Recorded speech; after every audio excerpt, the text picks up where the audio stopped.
bienvenidos. Aquí estamos otra vez en Quiero que me expliquen, intentando comprender un poco de la Argentina loca que nos toca vivir. Hoy con un programa especial. Estén atentos porque hoy no tenemos un político, no tenemos un economista, no tenemos un dirigente. Tenemos a un especialista en esto, nuestras cabecitas locas, y vamos a hablar con él un poco del mal en general, de por qué nos pasamos del otro lado, o si en realidad no hay otro lado, de la locura de los argentinos, y para eso hemos traído a Enrique de Rosas. Él es psiquiatra, ustedes lo habrán visto varias veces en la tele, es psiquiatra forense, tiene una consultora, hace muchos años que estudia las mentes humanas. ¿Cómo andás? ¿Qué tal? Gracias Buenas por noches, venir. Gracias por invitarme. Te iba a decir las mentes humanas alocadas, en realidad todos estamos un poquito locos, ¿no? Vos sabés que creo que sería el punto de partida. Sí. Hay un gran error que es lo que nos confunde mucho, que es suponer que hay una línea entre buenos y malos, entre sanos y enfermos, que es el famoso criterio de la etnografía de la normalidad, ¿no? O sea, todos queremos protegernos de la normalidad y queremos hasta crear formas, hasta en su momento físicas, que tengan que ver con esa normalidad, y alejarnos. Por eso la gente dice, bueno, pero ¿cómo pudo hacer esto? Y por ejemplo pasa ahora con el Indio Solari, ¿cómo va la gente a hacer esto? Bueno, hay que pensarlo desde otro lugar. Sí, y además corregir esa idea de que somos naturalmente buenos y que nos desviamos. Sí, en realidad es una idea religiosa esa. Claro, vos sabés qué bien que lo digas, porque en realidad esa idea se instala históricamente de manera religiosa, posteriormente, que somos seres divinos, claro, somos seres a imagen y semejanza de Dios.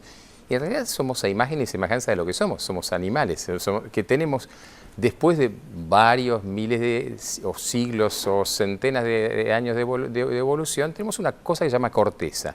Esa corteza es una capita de plástico que recubre, sí, muy finita, a todo el resto que es pulsional. Entonces, esa corteza es lo que controla todo. Cuando esa corteza falla... ¿Esa corteza es la civilización? Esa corteza es el proceso de culturalización de civilización, exactamente, exactamente. Que es, entre otras cosas, el código de convivencia. Sí, más tarde será el contrato social, el código de convivencia, la Carta Magna, es decir, son las cosas que históricamente se fueron haciendo y la gente cree ya que forman parte como si fuese un brazo o una pierna de alguien. Claro. Y no. En realidad son implantes que nos pusimos nosotros mismos. Claro.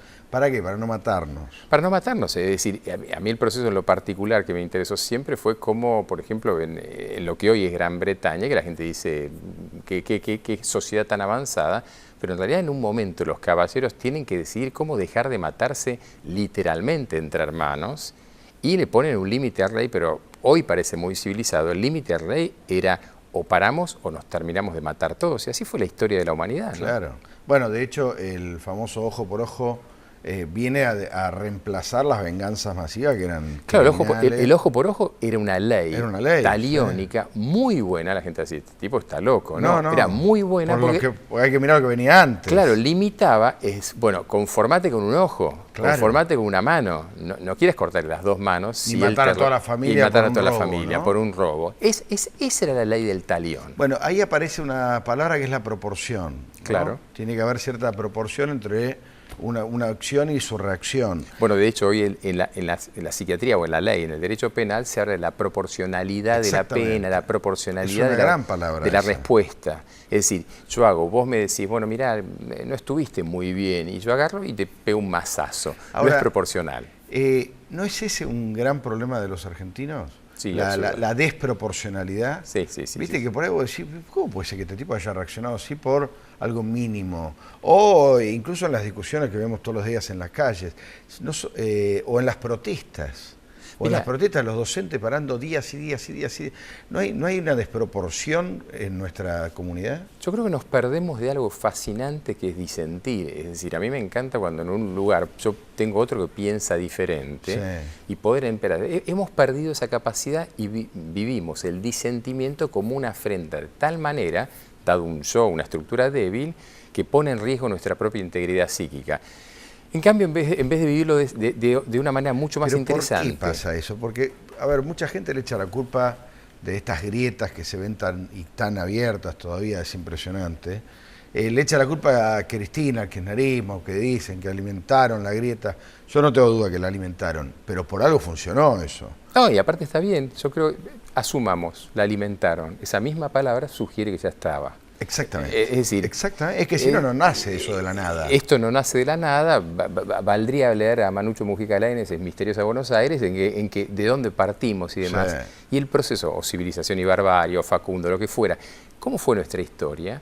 Y en realidad la necesidad que tenemos hoy de estar constantemente integrando al otro como uno parte de nuestro, pero no porque somos buenos, sino porque es la única posibilidad. O sea, yo necesito que vos digas, mira, lo que acabas de decir me parece que no, porque opino esto, y yo no entrar en crisis conmigo mismo, porque si no, evidentemente voy a atacarte. Puedo decir que entonces la dificultad que tenemos es de incorporarlo al otro como parte del mismo colectivo, digamos. Claro, claro. ¿Y eso por qué?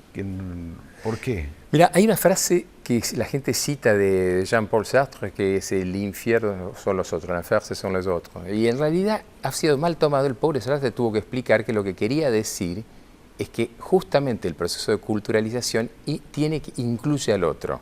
Tiene que incluir al otro. La mirada del otro. La mirada del otro y no vivirla como un infierno. A la inversa, nosotros en realidad hacemos lo contrario. La mirada del otro nos cuestiona y la vivimos mal. Nos cuestiona mal, diríamos hoy, ¿no? Es decir, nos pone en duda y yo puedo salir en esta supuesta metáfora que hablamos de que vos me contradijeras, saliendo acá y voy masticando a la salida acá cómo me voy a vengar. Sí.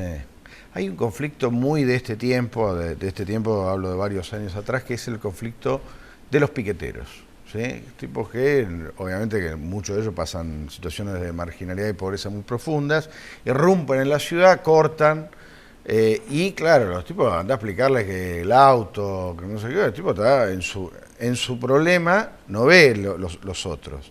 Y al mismo tiempo están los vecinos que se mueven en auto o en colectivo, que dicen, y esto me vienen a romper la calle. Hay la sensación de que hay dos países chocando permanentemente. Eso está muy presente. ¿Cómo se sale de eso? Mira, yo creo que nosotros somos una sociedad que ha perdido la idea de norma. Cuando hablamos de normalidad o de norma, lo que estamos diciendo son líneas. Líneas, es decir, cuando tomamos Bauman habla de la sociedad líquida. ¿A qué se refería Bauman? Que en realidad somos una sociedad que se adapta a las formas del contenido. Si no hay un continente, si no hay un vaso que diga, acá entra el agua se desparrama. Entonces, si todo puede ser, si todo es posible, yo ni cuestiono cualquier reclamo, pero es claro que tenemos que convivir todos en un mismo espacio físico y sobre todo en un mismo espacio conceptual. ¿Qué es esto? Y tenemos que entender que opinamos diferente, que podemos tener ideas diferentes, que tenemos actividades diferentes, hoy hasta orientaciones sexuales diferentes, y sin embargo eso tiene que unirnos. Cuando lo vivimos como una guerra de ocupar espacios y solamente mi posibilidad es anular el del otro, y bueno, pasa esto, que cada uno hace la suya. Vos viviste en Francia muchos años, ¿no? Sí, en Inglaterra, en Holanda. En Inglaterra, en Holanda, bueno, en Europa, supuestamente el territorio más civilizado del planeta. Venís acá y te encontrás con este bolonqui. Vas a Uruguay y en Uruguay no pasa lo que pasa acá. Vas a Chile y no pasa lo que pasa acá. ¿Por qué en Argentina pasa esto?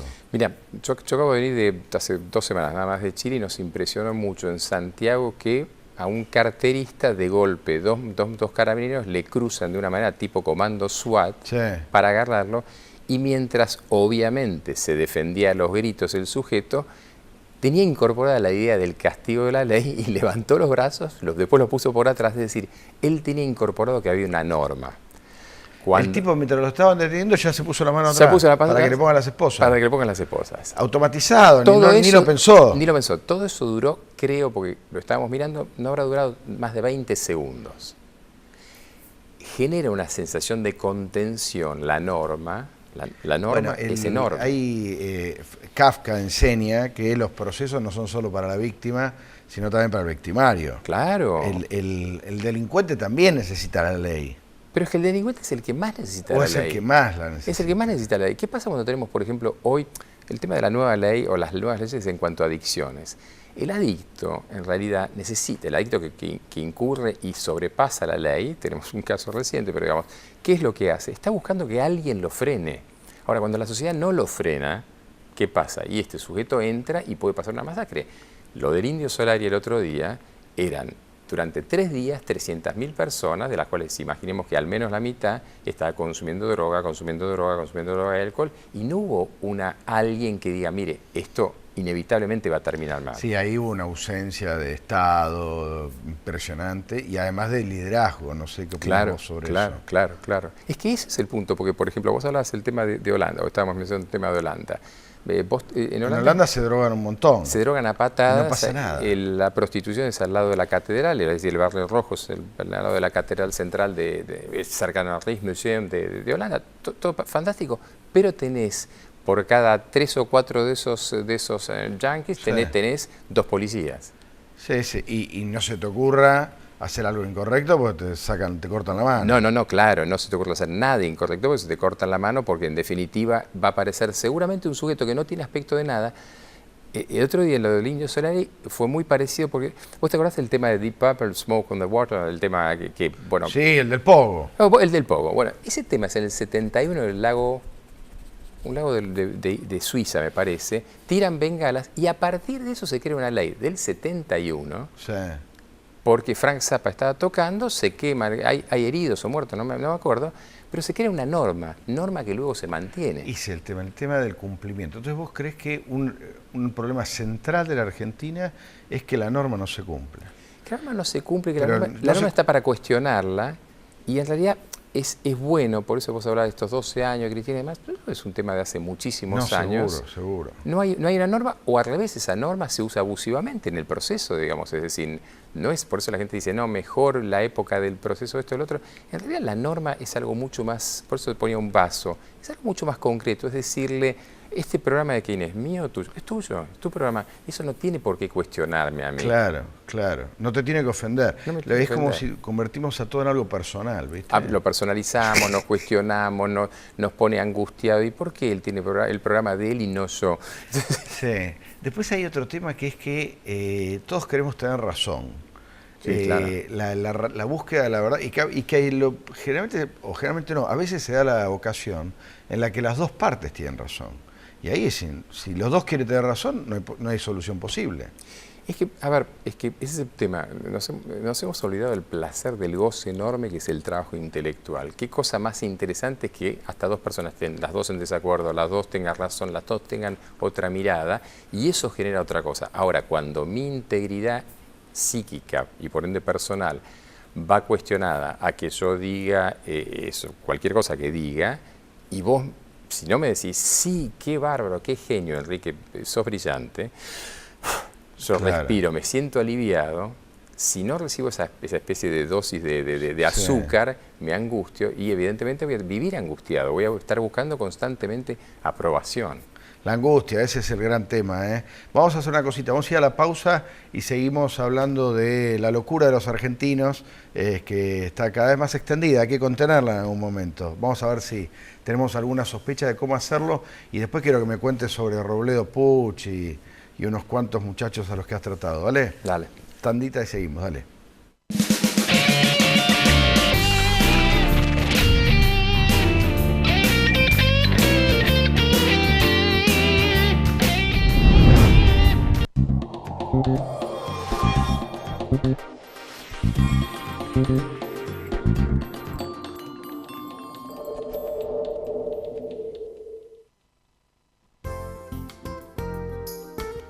La excelencia del Centro Médico Montserrat, ahora en Quilmes. Tecnología de última generación y el más completo plantel profesional al servicio de su salud. Centro Médico Montserrat. Atención integral con nivel de excelencia. La corrupción mata, empobrece, denigra, intoxica, desampara, excluye, contamina y nos afecta a todos. Los argentinos, para volver a creer en la política, necesitamos gobiernos transparentes. Para ello es imperioso contar con organismos de control con los instrumentos adecuados y el fundamental respeto de las autoridades. Desde APOC trabajamos todos los días del año para un país justo e igualitario. Centro Odontológico La Piedad. Las principales especialidades con el más alto nivel de atención profesional. Centro Odontológico La Piedad, atención de excelencia para la solución de su problemática bucodental.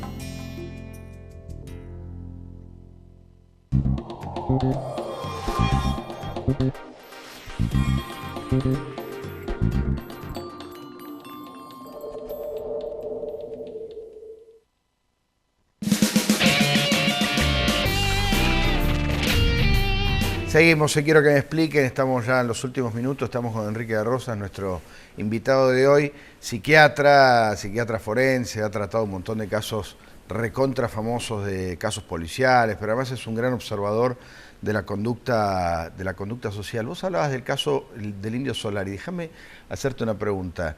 La idea de que cuando somos una masa somos más estúpidos, ¿está probada o es una intuición? Mira, esto es algo que le gusta cuando lo he mencionado a tu amigo Alejandro Fantino, que es en realidad esto es la teoría de Sloterdijk. ¿Quién era Sloterdijk? Sloterdijk era un filósofo que posterior a la Segunda Guerra Mundial en la Alemania la pregunta del millón: ¿cómo un pueblo tan culto comete barbaridades? Claro. Y ahí se instala, ya venía de antes, la idea de que el individuo en la masa cede, la gente me va a escuchar y yo voy a explicar rápidamente, cede su subjetividad. ¿Qué quiere decir eso? Yo dejo de ser yo para pasar a ser el grupo. Sí. Entonces ya no tengo, yo cedo el control de mi persona, y si ahora dicen vamos a degüello, vamos, pero no lo pienso. Así funciona la psicología de masa, y así funcionan los procesos de guerra, y así funcionan los pelotones, es decir, se espera que el individuo no piense. ¿Pero quién piensa cuando es así? Y piensa el líder. Ah, qué interesante. Y si el líder es estúpido, entonces la masa Si el líder no se da cuenta que él es el que piensa, si el líder no se da cuenta, a ver, vamos al caso más cortito, más chiquito, el caso Cabezas. ¿Cuál era su posición? Que Jabrán dice, ese tipo sáquenmelo de encima. Sí. Y el grupo interpreta... Hay que matarlo. Hay que matarlo. Y en una de esas él dijo que no lo quiero ver más por acá, paténlo, qué sé yo, no tengo idea. Sí.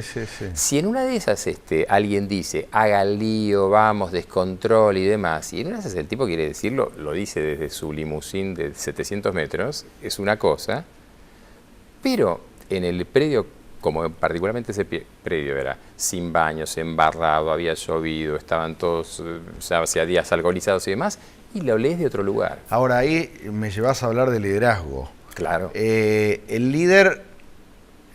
se van en el avión, no se vuelven en el camioncito como se volvían los seguidores. No, claro. Es decir, más tarde o más temprano se aleja de los tipos a los que está dirigiendo.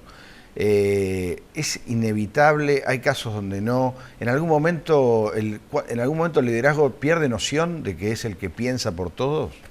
Y el otro día me hicieron una nota y en realidad salió el título y yo mismo pregunté, digo, ¿quién se le ocurrió ese espantoso título? Fuiste vos el que dio la nota. Entonces, en realidad, y era el síndrome de Dios. Síndrome de Dios. Entonces, en realidad el sujeto que empieza a vivir endiosado, a mí alguna vez hace unos años, pero hace bastantes años, Maradona estaba y voy a un lugar y todo el mundo gritaba, una obra en construcción. Y la época de América y Urnequiana, se llevaba bastantes años, y alguien me dice, mira, pero es lo mismo en Arabia, es lo mismo en Inglaterra, lo mismo en todas partes. Yo no sé cómo este chico va a poder vivir. Era un chico joven. Es decir, el sujeto pierde noción de sí mismo y él mismo pasa a ser un personaje. Ese fenómeno de personaje, recordando a la gente que le persona era lo que atravesaba el sonido, que es la máscara, cuando uno, ya la máscara se le pegó al cuerpo, sí. Vos ya sos Batman. Ya no sos vos, ya no sos Tato Bianchi. Claro. ¿Y eso a los políticos les pasa a todos? No a todos, pero bueno, el famoso tema del síndrome de Ubris, que en realidad es un cuadro sociológico no médico, tiene que ver básicamente con estructuras narcisistas. Yo me enamoro tanto que me empiezo a entender. Bueno, pero digo, todos los tipos cualquier tipo que quiere ser presidente es narcisista. Si no, es que hay un narcisismo, a ver, es que hay un narcisismo totalmente. El solo hecho de que nosotros estemos bajo unas lámparas que dan calor también habla de nuestro narcisismo. Inevitablemente nos convierte en narcisistas. Lógico. Ahora, hay un narcisismo normal, saludable y sano, claro. Sin el cual vos no podrías hacer un programa de televisión. Claro, totalmente. Y después hay uno que se vuelve destructivo. Ese narcisismo destructivo es cuando yo necesito parasitar al otro para mi propia... Por eso se habla de vampiros psíquicos. En la jerga inglesa se habla muy habitualmente de vampirismo psíquico. ¿Y por qué? Necesito que vos estés constantemente dándome esa dosis de sangre, ¿no? ¿Y cómo lo detectás? En algunos presidentes ha sido fácil. Ha sido fácil. No, pero no siempre, qué sé yo. ¿Cómo te das cuenta? ¿Qué señales hay que mirar? Mira, pasa mucho... Los liderazgos, puede ser el presidente, puede ser el jefe de tu laburo. Una empresa, bueno, pasa mucho en casos empresariales, es decir, sin mencionar unos últimos, pero cuando el sujeto... Tomen nota, vamos a aprender cómo se identifica a un jefe vampiro. Bueno, ese sujeto que empieza de golpe a entender que el solo hecho de pertenecer a ese grupo ya es un valor por encima del sujeto. Es decir, yo no intercambio trabajo, volvemos a la idea del contrato social de Rousseau, yo no intercambio trabajo y soy un igual, sino que soy un vasallo, soy un siervo de la gleba, aunque no esté planteado así, que tiene el honor de trabajar, un residente que tiene el honor de trabajar con Enrique de Rosa. ¿Y sabés quién es Enrique de Rosa? Claro. ¿Vos entendés quién es Enrique de Rosa? A partir de ese momento Enrique de Rosa patinó definitivamente. Nosotros los médicos a ellos lo llamamos broncemia, ¿no? Es padecer... Broncemia. Claro, es el contenido en sangre de bronce que termina transformando en una estatua, pero digamos... Es muy bueno. Escúchame, ¿a cuántos tipos ya habrás le habrás hecho una pericia psiquiátrica? ¿Tenés un cálculo? No sé, varios miles. Varios miles. Sí. Varios miles, muchos de ellos... En función oficial, al menos 4.000, qué sé yo. ¿4.000? Sí. ¿Qué? ¿Asesinos, chorros, maltratadores, violadores? Varía por épocas. Por ejemplo, el famoso síndrome de Wanda Tadei fue un hecho real. Es decir, por ejemplo, existen los delitos copycat, es decir, los delitos por imitación. También varía por épocas, varía por Wanda lugares. Tadei era el callejero, baterista que a uno no deja, a pesar del daño que hizo, no deja de generarle algo de pena. Pero el tipo que salió a un incendio y después le prendió fuego a la mujer, una cosa terrible. Y a partir de eso empezaron a haber casos cuando no había. Era un delito más raro, mucho más raro. Claro, claro. Era mucho más raro. Entonces, en realidad tiene que ver con patrones culturales, con patrones, bueno, esto de haber vivido en otros países es muy interesante cuando te corres de cultura, cómo cada uno exterioriza esa cultura en el delito. El interés de la criminología es que es una variable, la gente va a decir terrible, pero es una variable cultural por excelencia. Bueno, uno ve en la tele en Estados Unidos esos locos que salen en las universidades a matar gente, y eso acá, toquemos madera, porque la que nos falta, ha ocurrido creo que una sola vez en Carmen de Patagones. Claro. No tenemos eso, ese tipo de locos no los tenemos. Con lo cual son hijos de una cultura. Son hijos de una cultura y por eso, por ejemplo, los americanos crearon en función de eso la idea del FBI, en el 60, la idea del perfilado criminal. ¿Qué trataban de hacer? Era detectar cuándo aparecía uno de esos locos. Claro. Ahora, ¿qué pasa cuando la sociedad está en un estado de locura y genera constantemente procesos de transgresión que tienen que ver, por ejemplo, con los delitos sexuales, por ejemplo, con la violencia de género? Sí. Ya es otra historia. Claro. De todos los tipos a los que trataste, ¿cuál fue el que más te impresionó? Si podés elegir uno. Sin contar de clientes recientes, ¿qué serían esos? Bueno, un caso como te decía, bueno, el haber tenido la historia del caso de Robledo Puch. Robledo Puch, un caso emblemático. Pero cuando uno estudia la historia, ¿sabes cuál es un caso que la gente quizás... El famoso caso del Petizo Orejudo, sí. Cayetano Santo Jodino. Era lo que hoy, vos decías, esta gente marginal. Era una víctima de un sistema que a su vez tenía una cuestión terrible. Y algo que hoy defendemos a los animales, el Petizo Orejudo termina haciéndose matar, matando un gato. Entonces la historia era muy interesante. El tipo sabe que el gato era emblemático en la cárcel de Ushuaia. A él lo habían mandado a la cárcel de Ushuaia. Estamos hablando de un famoso serial killer de 30, ¿no? Sí, por el 20, 30, donde estaba el padre de Petinato, que era el gran hombre de la penitenciario. Claro. Él modifica todo el sistema penitenciario y era de avanzada en ese momento. Ushuaia con trabajo, hacían un tema, ebanistería, era todo bien.